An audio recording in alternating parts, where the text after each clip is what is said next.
Selamat datang di tanah pedesaan bernama Berg, sebuah tempat yang sangat chill, cozy, dan juga indah seperti ini. Sepertinya sangat cocok bila disebut sebagai surganya dunia. Apakah benar begitu? Nyatanya tempat ini tidak setenang dan sedamai kelihatannya, karena di setiap malamnya, desa ini diserang gerombolan nanas alias naga ganas. Halo guys, jumpa lagi bersama aku di channel Unirecap dan selamat datang di alur cerita film How to Train Your Dragon.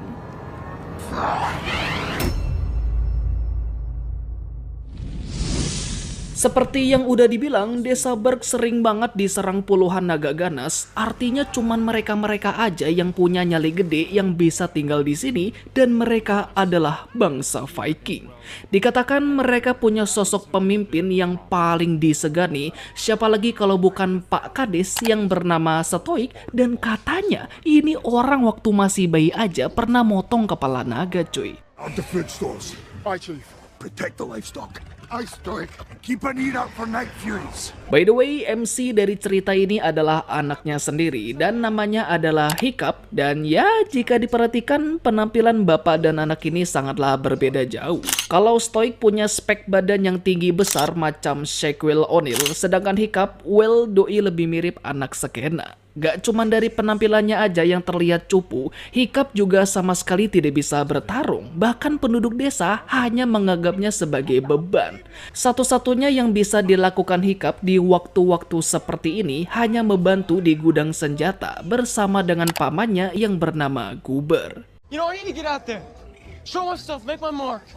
You made plenty of marks, all in the wrong places. Desa ini juga memiliki remaja-remaja yang sepantaran dengan Hiccup dan tugas mereka adalah menjadi damkar dadakan. What? By the way, doi namanya Astrid. Di antara pemuda-pemudi yang lain, bisa dibilang Astrid adalah yang paling jago dan usut punya usut, dia gebetannya si Hiccup. Di sisi lain, kita bisa melihat ada macam-macam naga dengan karakteristik yang berbeda-beda. Tapi dari semua itu ada satu jenis naga yang disebut sangat berbahaya dan dia adalah Night Fury. Night fury! Yap, bisa kita lihat serangannya benar-benar cepat dan akurat bagaikan pesawat jet. Belum lagi kulitnya yang hitam dan gelap juga sangat sulit untuk dideteksi. Mendengar kalau naga Night Fury juga nongol pada malam ini, jiwa Viking di dalam diri Hiccup seketika berkobar dan hendak mencoba untuk menembak jatuh naga ireng tersebut dengan senjata ciptaannya. Well, awalnya sih dia tidak begitu yakin, tapi siapa sangka tembakannya tepat sasaran. Ups, tapi jangan senang dulu karena di depannya ada satu naga yang tiba-tiba muncul dan entah punya dendam pribadi atau gimana, ini naga ngejar-ngejar si Hiccup mulu, tapi untungnya ada si ayah yang gercep menolongnya.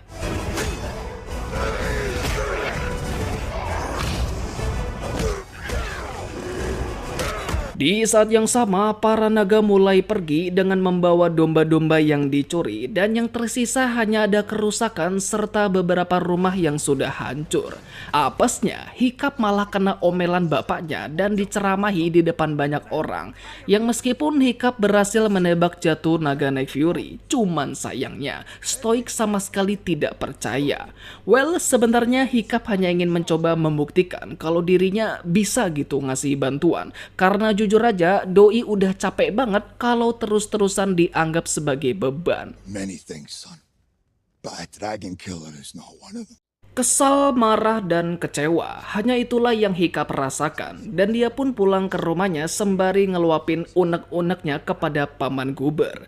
Namun tepat setelah si om pergi, Hiccup diam-diam keluar lagi yang bisa ditebak. Dia hendak mencari naga Night Fury yang sebelumnya dia tembak jatuh.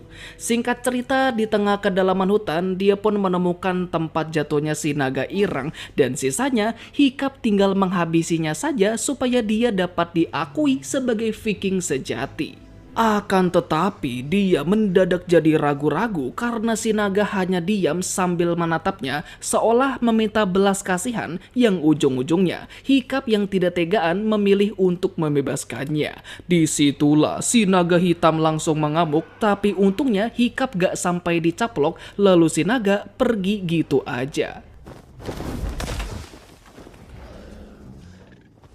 Kita pun dibawa ke rapat paripurna desa. Dilaporkan serangan tadi malam memang tidak merenggut satupun korban jiwa. Tapi di satu sisi, domba-domba yang mereka ternak sisanya tinggal beberapa ekor aja. Karena hampir semuanya sudah raib dicolong para naga. Nah, kalau naga-naga ganas itu sampai menyerang lagi, desa mereka bisa-bisa kekurangan sumber makanan. Ditambah lagi, musim dingin sebentar lagi juga akan segera tiba. Jadi intinya sebelum diserang lagi, rencananya merekalah yang akan nyerang duluan langsung ke sarang para naga.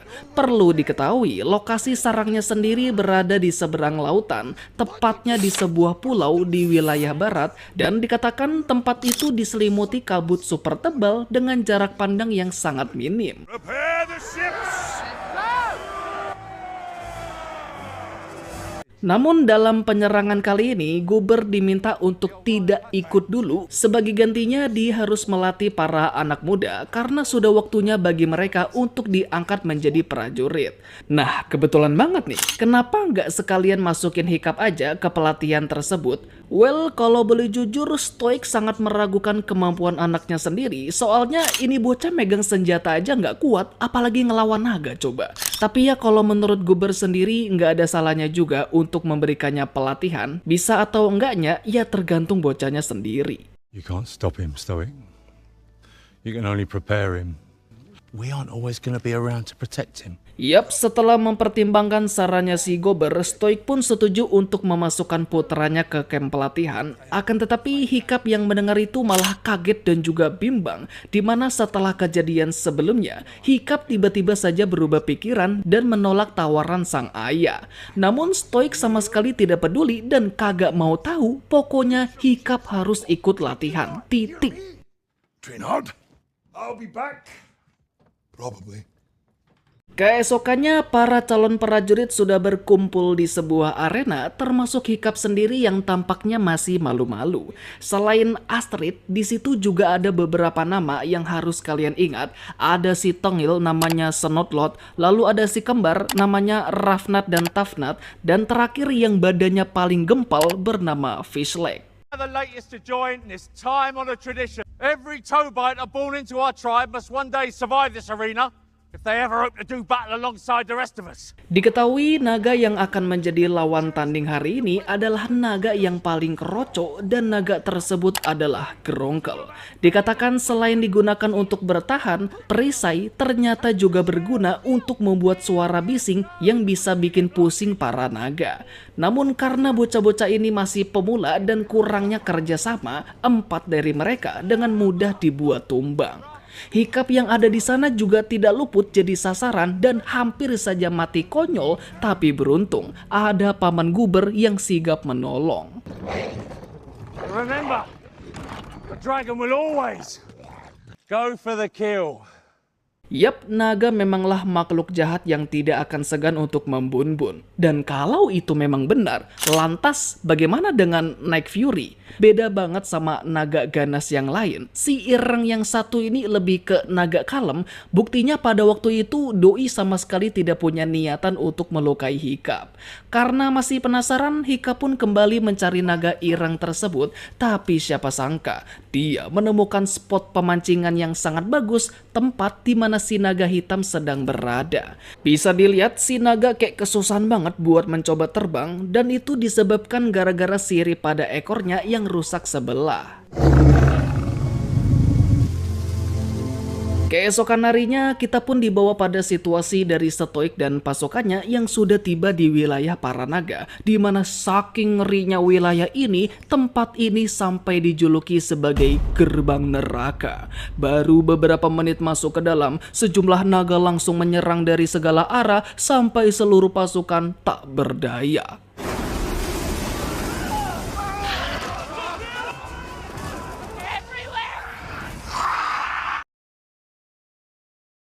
Balik lagi kepada Hiccup, kali ini mereka sedang latihan di mana naga yang jadi lawan mereka adalah Deadly Nether. Nah, kalau kalian perhatikan, satu-satunya orang yang serius melawannya hanyalah Astrid seorang, sisanya cuma ngetrol dan jadi beban. Dan setelah melakukan berbagai cara, dia pun berhasil menggiring naga tersebut masuk kembali ke dalam kandang. Is anyone taking this seriously? Because in case you forgot, our parents' war is about to become ours. Figure out which side you're on. Selesai latihan, Hiccup pun memberanikan dirinya untuk mendekati Night Fury yang masih ada di tempat kemarin sembari membawa satu ikan segar buat pakan si naga. Nah, ketika doi membuka mulut, kelihatan banget kalau giginya ompong dan dari situlah Hiccup kepikiran satu nama yang cocok untuk si naga, sebut saja namanya Toothless yang artinya ompong.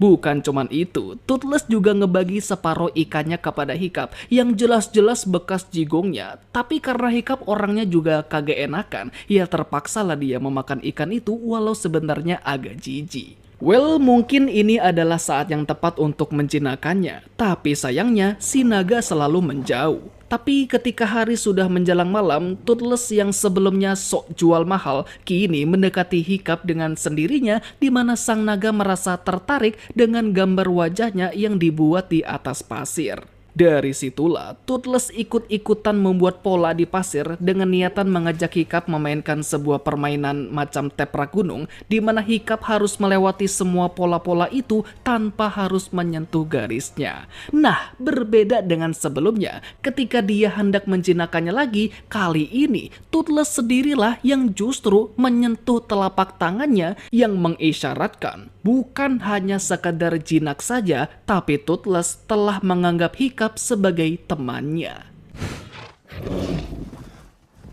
Tentu sebagai teman yang baik, memberi sebuah hadiah merupakan sesuatu yang sangat bagus, di mana hadiah yang paling cocok untuk Toothless adalah sirip buatan supaya dia bisa terbang lagi. Well, meskipun tidak punya skill bertarung, tapi setidaknya Hiccup punya skill kerajinan yang sangat mumpuni. Keesokan paginya, dia pun kembali lagi bertemu dengan Toothless dengan membawa sekeranjang ikan untuk dia sarapan. Nah, ketika Toothless sedang sibuk makan, disitulah Hiccup diam-diam memasangkan sirip buatan tersebut ke ekornya. Namun entah apa yang merasuki Toothless, naga ompong tersebut tiba-tiba aja terbang dengan Hiccup yang juga ikut terbawa. Beruntung posisi pada siripnya dapat dibentangkan sehingga keduanya terhindar dari kecelakaan. Ya, meski ujung-ujungnya tetap jatuh juga sih. Mulai dari situ, Hiccup selalu menghabiskan waktunya untuk bermain bersama dengan Toothless, dan sebagai pelengkap, Toothless juga dipasangkan dengan Saddle. Keduanya juga sering latihan terbang, yang mana berkat latihan tersebut, chemistry di antara keduanya juga semakin solid hingga di satu titik, keduanya bisa terbang meliuk tajam dan bermanuver dengan kecepatan tinggi.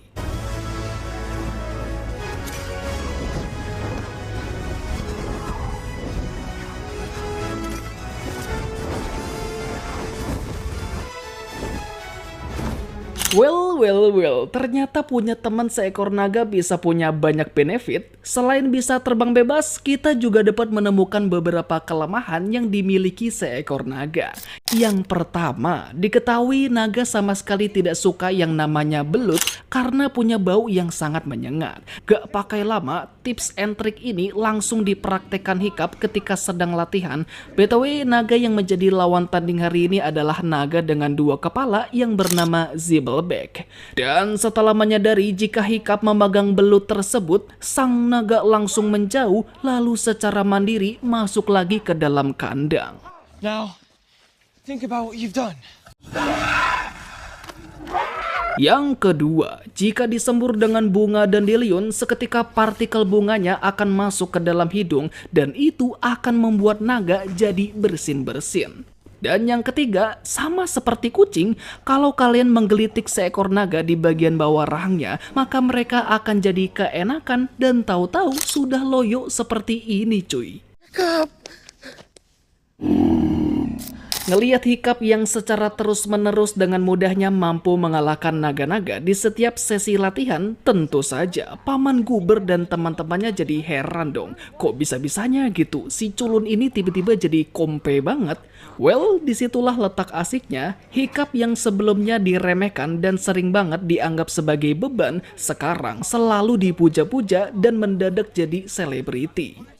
Sayangnya nasib baik tidak sejalan lurus dengan apa yang terjadi kepada Stoik. Pencarian sarang naga yang memakan waktu kurang lebih seminggu tidak mendapat hasil yang bagus, justru pasukannya yang malah dibuat babak belur. Bahkan dari 3 kapal yang berlayar, cuman 1 yang bisa kembali dengan selamat. Beruntung rasa kesalnya sedikit terobati setelah mendengar kalau Hiccup sudah jago banget dan tidak lemah seperti dulu. Do you hear the news, Chief? Everyone is so relieved. Good riddance to old Hiccup. Aye. No one will miss that nuisance. Yap, siapa sangka Hiccup yang selalu dia anggap sebagai Viking yang gagal bisa-bisanya membuat dirinya kagum dan bangga seperti ini. Di sini Hiccup yang melihat reaksi bokapnya yang seperti itu juga gak kalah kaget, dan sebenarnya doi hendak mengatakan sesuatu. Cuman sayangnya sang ayah kelihatan asik sendiri dan terus memuji-muji dirinya. Bahkan beliau juga sudah menyiapkan hadiah kecil berupa helm bertanduk yang sudah menjadi simbol bagi Viking sejati. Wear it proudly, son. You've held up your end of the deal. Keesokan harinya merupakan hari terakhir di mana mereka menjalani pelatihan yang juga disaksikan oleh semua penduduk desa.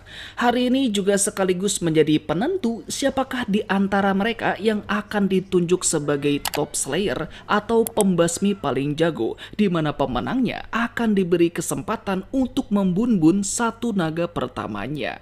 Dan ya, gak perlu berlama-lama lagi karena udah jelas pemenangnya adalah Hiccup. That's my boy! You done it, Hiccup. You won the Trial of Flame. You get to kill the dragon. Tentunya itu adalah kabar yang sangat buruk sehingga dia lekas pergi ke tempatnya Toothless dan berencana untuk kabur bersama dengannya. Tapi tiba-tiba dia dikejutkan oleh Astrid yang sudah menunggu di sana. Rupanya di hari-hari sebelumnya Astrid sudah curiga dengan Hiccup yang selalu pergi sendirian ke tengah hutan. Namun nyalinya langsung ciut ketika Toothless menampakkan dirinya yang dengan cepat Hiccup meminta keduanya untuk tetap santuy. Ya, pengennya sih begitu, tapi Astrid tiba-tiba kabur. Takut kalau rahasianya bakalan dicepuin, dengan terpaksa Hiccup membawanya ke pucuk sebuah tebing batu. Harapannya sih biar Astrid sedikit takut dan mau mendengarkan penjelasannya. Tapi percuma aja, ini cewek kelihatannya kagak ada takut-takutnya dan masih sempatnya berlagak sombong. Then let's get this over with.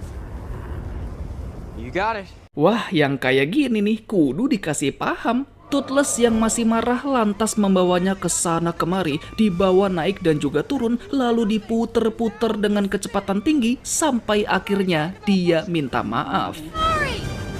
Toothless, I'm sorry! Setelah dibawa terbang menyentuh awan dan menyaksikan indahnya aurora, akhirnya Astrid dapat memahami jika Toothless bukanlah naga yang jahat, dan dia juga berjanji tidak akan membeberkan hal ini kepada warga desa. Tanpa sadar, mereka sudah terbang terlalu jauh, di mana pada saat yang sama Toothless tiba-tiba bersikap aneh, seakan-akan ada sesuatu yang mengontrol dia untuk terbang ke suatu tempat, dan di saat itulah muncul gerombolan naga yang ramai-ramai membawa hasil buruan mereka. Tibalah mereka di sebuah gunung berapi yang ternyata merupakan sarang para naga, dan tempat inilah yang selalu dicari-cari oleh Stoik dan juga pasukannya. Udah pasti keduanya benar-benar sangat terkejut, tapi yang bikin mereka tambah kaget adalah sosok raksasa yang tiba-tiba aja menghap salah seekor naga. What is that? Yap, dengan ukurannya yang segede kanjut badak sudah cukup menjelaskan jika makhluk itu adalah naga alpha alias bos dari para naga. Bisa ditarik kesimpulan jika sebenarnya para naga juga takut kepada bos mereka, di mana selama ini para naga telah diperbudak dan terus dipaksa untuk mencari makanan semata-mata hanya demi memuaskan rasa lapar dari sang naga raksasa. Tentunya ini bisa menjadi informasi yang sangat berharga, tapi Hiccup memintanya untuk merahasiakannya dulu karena jika Astrid coba-coba membeberkannya, maka itu sama saja dengan mengancam nyawa Toothless. Just give me until tomorrow. Figure it out. Malam pun sudah berganti pagi dan ini adalah hari yang sudah ditunggu-tunggu oleh warga desa, terutama Stoik yang sudah tidak sabar untuk menyaksikan kehebatan putranya.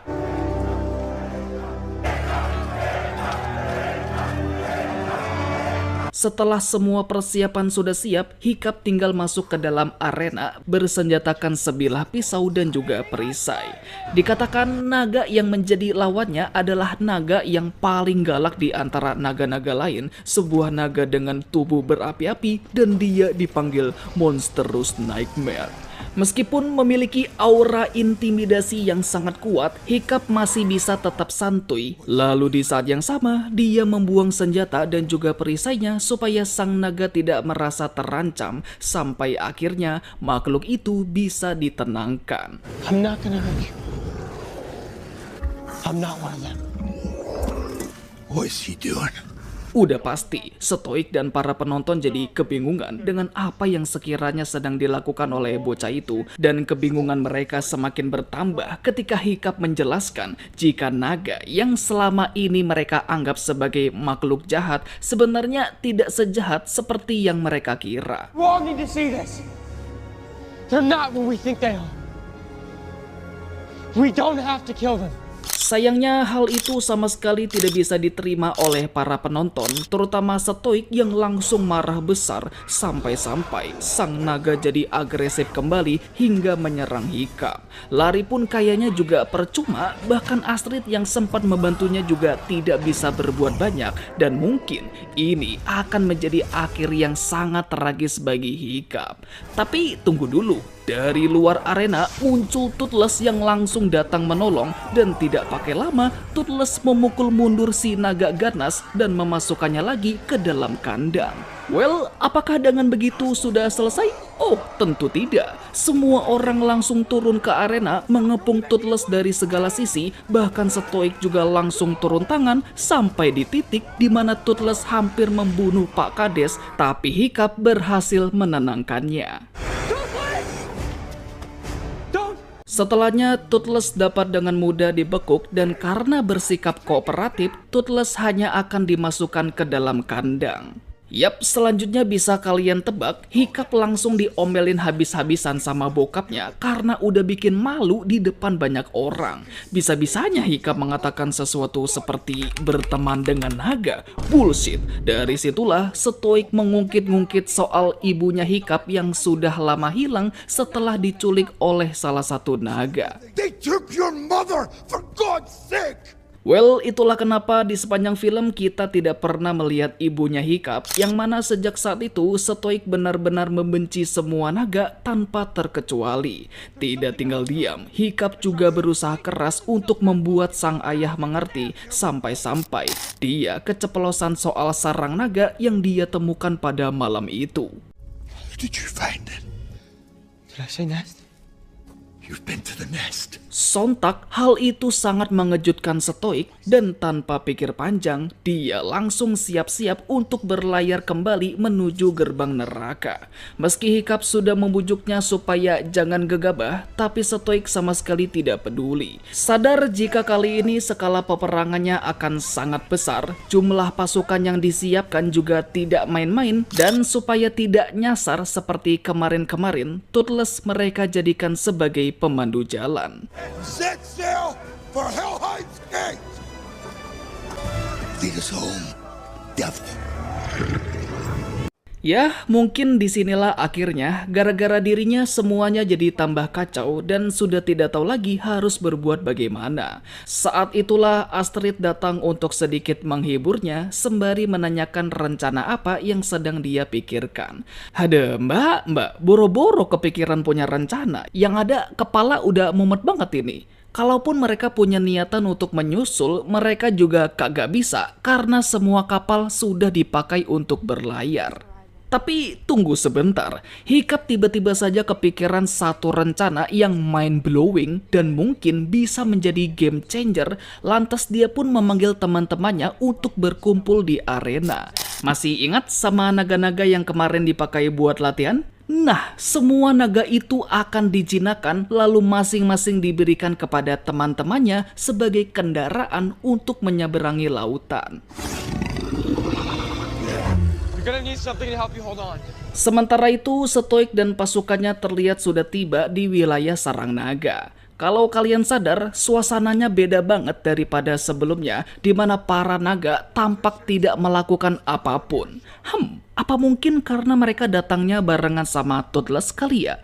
Well, setidaknya mereka bisa lewat dengan tenang sampai akhirnya tiba di sebuah gunung berapi, tempat di mana sarang tersebut berada. That's where that went. We're here. Gak pakai lama, para Viking langsung melakukan persiapan seperti membuat barikade, menajamkan senjata, lalu membangun ketapel. Setelah semuanya sudah siap, serangan pembuka langsung diluncurkan dengan menembakkan batu-batu besar hingga membuka sebuah goa, tempat di mana gerombolan naga sedang bersembunyi. Tapi bukannya menyerang, semua naga justru berhamburan keluar dengan tergesa-gesa, seolah-olah ada sesuatu yang menakuti mereka, sesuatu yang jauh lebih besar, jauh lebih mengerikan, dan sesuatu itu tidak lain adalah sang naga raksasa yang punya julukan Red Death.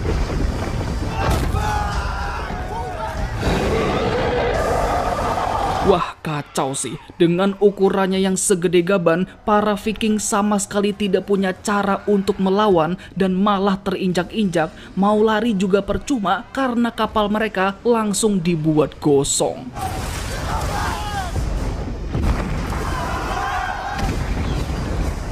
Situasi ini pun memaksa Stoik untuk memancing perhatian makhluk besar itu, namun yang terjadi malah membuat sang naga Titan semakin marah. Tapi untungnya muncul serangan bola api yang tiba-tiba menghantam si naga Titan yang ternyata berasal dari Hiccup and the Gang yang baru saja tiba. Remember, that thing is their queen. They're inclined to do whatever it says. We've got to help them fight back. Sementara Hiccup mencoba membebaskan Toothless yang masih terkurung, teman-temannya pun mencoba menaklukkan sang naga Titan, dan pastinya itu bukanlah perkara yang mudah sebab makhluk raksasa ini seperti tidak punya kelemahan sama sekali. Suara bising yang seharusnya menjadi kelemahan naga juga tidak mempan, justru berbalik melemahkan naga-naga yang sedang dinaiki Fishlake dan Snotlord. Kebetulan banget Snotlord berhasil mendarat di kepalanya lalu memukul-mukul matanya sampai kelilipan. Meskipun tidak terlalu efektif, tapi setidaknya dia berhasil menyelamatkan Fishlake yang hampir saja terinjak. Tak diduga, pijakan kaki sang naga raksasa sampai menenggelamkan Toothless yang masih terkurung, yang tentu saja semakin menyusahkan Hiccup untuk membebaskannya. Beruntung sang ayah langsung membantu dan hanya bermodalkan tangan kosong, Stoik dengan mudahnya mampu membuka kurungan. Whatever happens up there, I'm proud to call you my son. That's all I need. Sementara Rafnat dan Tafnat berhasil mengevakuasi Snotlord, di sisi lain Astrid malah kena apes di mana ekor naga yang dia naiki mendadak kena gigit, memaksanya loncat ke mulut sang naga raksasa lalu menebas-nebas giginya supaya si naga biru dapat terbebas. Tak diduga, si naga Titan hendak kembali menyeburkan jigong apinya, memaksa dia untuk segera loncat, dan untungnya Toothless dan Hiccup dengan cepat menangkapnya. Setelah itu, kini saatnya bagi kedua besti itu untuk mengurusi saja, di mana pertama-tama yang harus dilakukan keduanya adalah memaksa si naga Titan untuk terbang lalu memancingnya ke atas langit.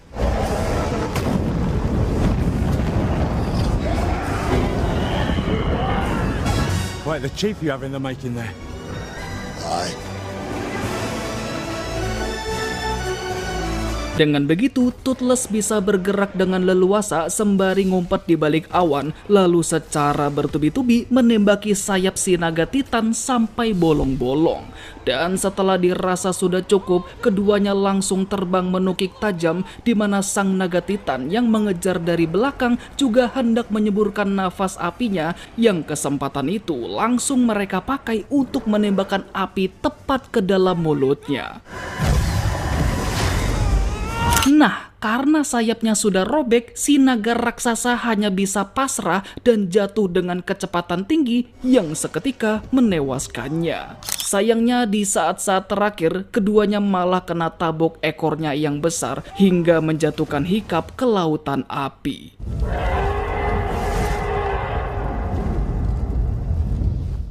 Di balik rintikan hujan abu dan kabut yang tebal, Stoik pun menemukan Toothless yang terkapar di tanah bersama dengan Hiccup yang ada di sampingnya.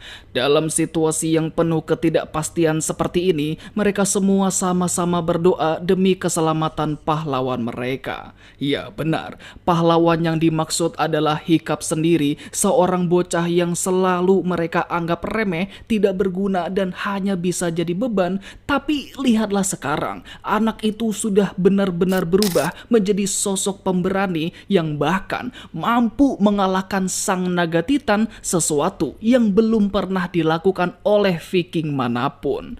Beruntung Hiccup masih menunjukkan tanda-tanda kehidupan yang seketika semuanya jadi lega dibarengi dengan tawa gembira. For saving my son. Thank you. Singkat cerita, Hiccup terbangun dari pingsannya dan langsung disambut oleh jilatan Toothless. Entah sudah berapa lama dia tidak sadar, namun satu hal yang bikin dia kaget adalah fakta jika kakinya sudah buntung sebelah. Mungkin imbas dari dia terjatuh pada waktu itu, dan karena itu juga dia dipasangkan seperangkat kaki palsu. Bukan cuman itu, kehidupan di desa sudah jauh berubah total, di mana sekarang semua penduduk desa sudah berteman dengan para naga. By the way, orang yang memasangkannya kaki palsu adalah Paman Guber. Bahkan beliau juga membuatkan sirip ekor yang baru untuk dipakai Toothless karena yang lama sudah habis terbakar. Setelahnya, film pun diakhiri dengan Hiccup bersama dengan teman-temannya yang terbang mengitari pulau tempat mereka tinggal. Seperti yang sudah saya katakan di awal, cuman orang-orang yang punya nyali gede saja yang cocok tinggal di sini.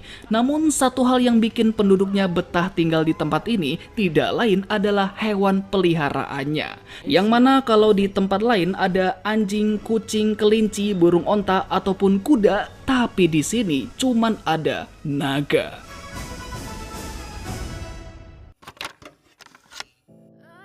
So ya, itulah alur cerita dari film Tata Cara Melatih Naga. By the way, saya udah pernah bahas film yang juga ada naga-naganya. Filmnya sendiri berjudul Damsel, dan kalau gak keberatan bolehlah mampir dulu kalau bisa. Caranya gampang banget, tinggal klik gambar yang muncul di layar. Oke, cukup sekian dan terima kasih dan sampai jumpa di next video. Bye bye bye. Yeah, I'm about to fade away, cause every time I wake up I feel like it's Monday. Something's going wrong with all the chemicals up in my brain. All of a sudden I don't look at anything the same way. Gotta build up of my thoughts.